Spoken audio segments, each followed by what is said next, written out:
Eu me chamo Vera Lúcia Nogueira, eu sou professora da Universidade do Estado de Minas Gerais, pesquisadora do campo da História da Educação.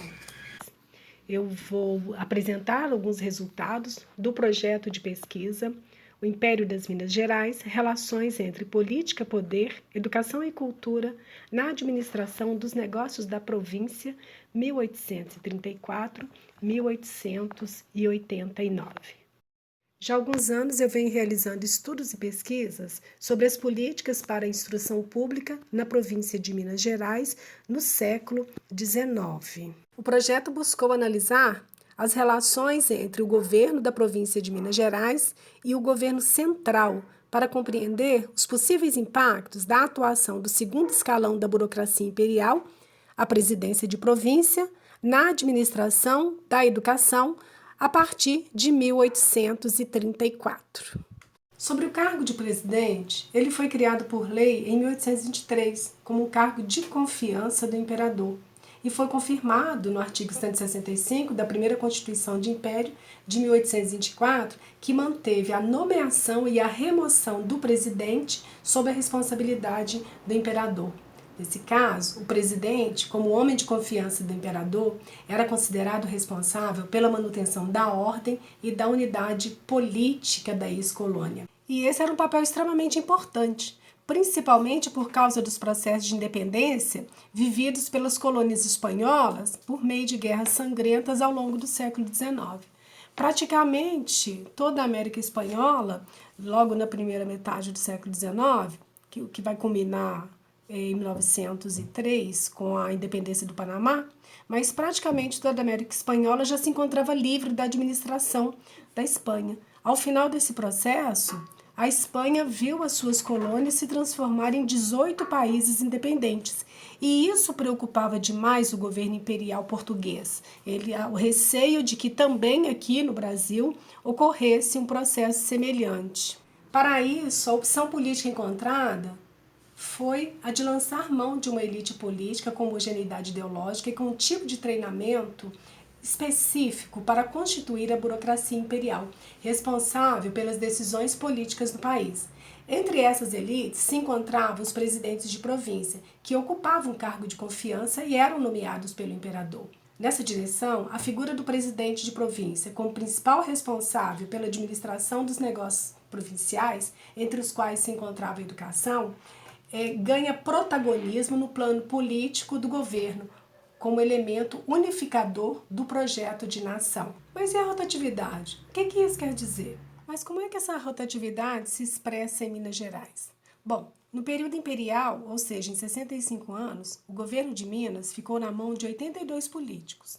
Foram 132 administrações, o que dá próximo de 2 governantes por ano, seja como presidente ou como vice, ou um tempo aí mais ou menos de apenas 6 meses de governo para cada um.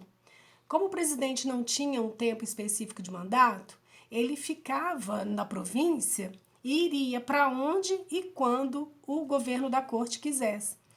Junto com essa rotatividade também, a outra questão era o fato de que o presidente ele não precisava ser natural da província. Já os vices, sim, como eles eram escolhidos entre a elite local, eles então conheciam a realidade da província. Então, na maioria das vezes, o desconhecimento da província, o pouco tempo de atuação, certamente impossibilitava a construção de um planejamento administrativo de amplo alcance na província. Assim, uma das implicações, portanto, era colocar em cena os vice-presidentes. Mas como é que a instrução pública entra nesse jogo político? Especialmente a partir de agosto de 1834, quando a Constituição de 1824 recebe a sua única emenda do Império, que ficou conhecida como Ato Adicional de 1834, foram criadas as Assembleias Legislativas Provinciais, com poderes para legislar sobre vários assuntos, entre eles a instrução pública. Nesse caso, então, tivemos a primeira descentralização da educação do Brasil, pois as províncias, então, passam a se responsabilizar pela instrução pública primária e secundária, e já o governo central fica responsável pelo ensino superior. Em Minas Gerais, a primeira lei voltada para a organização da instrução pública, ela é a Lei número 13 de 1835. Ela vai, então, regular a criação das cadeiras, o provimento e ordenado dos professores e estabelecer o que será ensinado, bem como os critérios de seleção de professores. Assim, com a criação da Assembleia, o poder dos presidentes em relação à aprovação das leis, ele estava sujeito a negociações com os políticos locais, lhe restando apenas o poder de sancionar ou vetar as leis aprovadas pelos deputados. Assim, com a criação da Assembleia em 1834, o poder dos presidentes em relação à aprovação das leis estava sujeito às negociações com os políticos locais, lhe restando apenas o poder de sancionar ou votar as leis aprovadas pelos deputados. No entanto, embora o veto fosse o principal instrumento de que dispunha o presidente para cercear o poder de decisão dos deputados, esse era, na verdade, um poder bastante limitado, porque somente poderia ser exercido em situações muito específicas, como, por exemplo, a inconstitucionalidade, ofensa dos interesses de outras províncias ou dos tratados internacionais assinados pelo país.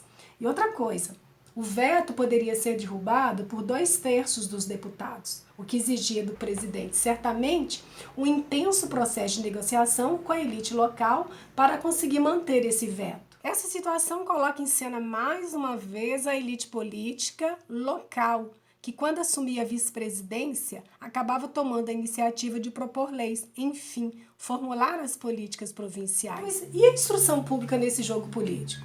Se cuidar da instrução pública é parte das atribuições dos políticos, isso a coloca num contexto de relações de poder, pois passa também a ser objeto de negociações e, por isso, se constitui como um campo de disputas. Ela também acaba se inscrevendo nessas múltiplas relações de poder.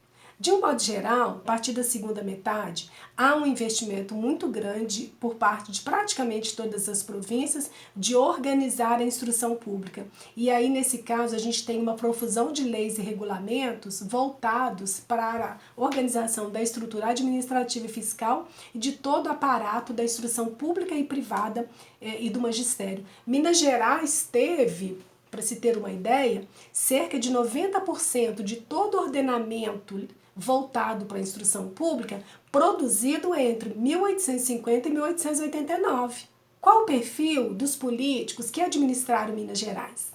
Bom, o perfil coletivo desses políticos indica a presença de membros das famílias tradicionais, grandes proprietários rurais, predomínio de bacharéis em direito, médicos, comerciantes, alguns padres e pouquíssimos professores, muitos nobilitados, como viscondes e barões. Um dos resultados importantes da pesquisa coloca a instrução pública no meio das relações políticas daquele período. Se até então nós tratávamos a instrução pública como um elemento fundamental de civilização da população oitocentista, o que a gente viu nessa pesquisa é que havia um uso político das atribuições estratégicas dos presidentes e isso reverberava também na educação. A educação e a instrução pública, elas entram ali naquela trama clientelística de relação política do Brasil do século XIX, e são essas relações que vão sustentar potencialmente todo o ato político no XIX,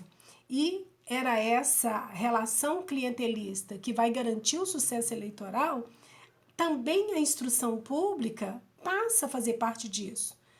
Nesse tipo de relação, a concessão de proteção ou de cargo público e outros favores, ela vai se dar em troca de todo um processo de manipulação das eleições a custo de lealdade política e pessoal. E isso funcionava essencialmente para benefício dos interesses das elites. O que a gente vê nesse caso é que a instrução pública também ela entra nesse jogo de pedido, de troca de favor, de proteção, ou seja, ela é parte do processo de construção das relações políticas do Império.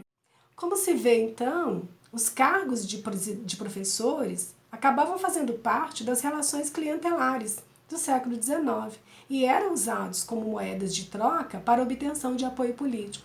Uma outra questão que vale a pena chamar a atenção e a pesquisa possibilitou observar é o retorno ao poder por várias vezes de alguns presidentes. Vou citar o caso, apenas 2 casos aqui, que é o mais emblemático, que é o Barão de Camargos, pai e filho, né? Eles eram de Ouro Preto, de uma família tradicional conservadora, que governaram juntos por 12 vezes a província de Minas Gerais na condição de vice-presidentes. Eu acho que isso representa um pouco dessa atuação decisiva da elite local na organização da instrução pública em Minas Gerais.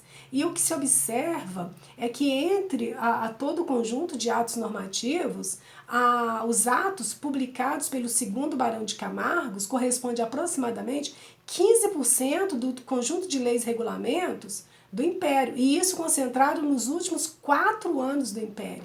Certamente há muito o que dizer sobre este projeto, mas fica por uma outra oportunidade. Enquanto isso, eu convido vocês a conhecer os resultados desse projeto, que trazem muitas contribuições para o campo da educação e acaba nos ajudando a refletir bastante sobre o campo da política em nossa sociedade atual. Conhecer o modo como as nossas instituições políticas foram construídas e como se estabeleceram as relações entre os atores e essas instituições nos mostram muito da cultura política do nosso país e nos ajudam a entender muito do que acontece atualmente nesse contexto brasileiro. Então fica aí o convite. Vamos conhecer a pesquisa?